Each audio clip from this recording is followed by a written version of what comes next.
So congrats nga kay Arven Tolentino winning BPC.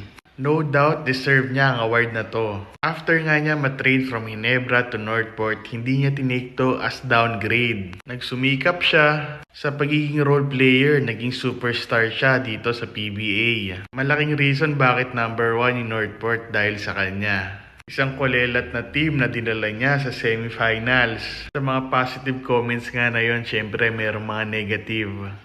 Nakitang-kitang hinog na siya at madali na ngayong pitasin. Na mukha next conference nga ay lilipat na siya sa San Miguel Beermen. Sana talaga wag maging garapal ang SMC Group.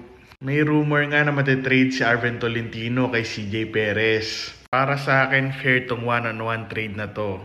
Or pwede rin Jeron Teng at Mutao Tua for Arven Tolentino. Kasi hindi naman maganda pinapakita ng dalawang player na to sa SMB. Nagiging role player na lang sila. Wag lang talaga matrade si Arven Tolentino para lang kay Chris Ross.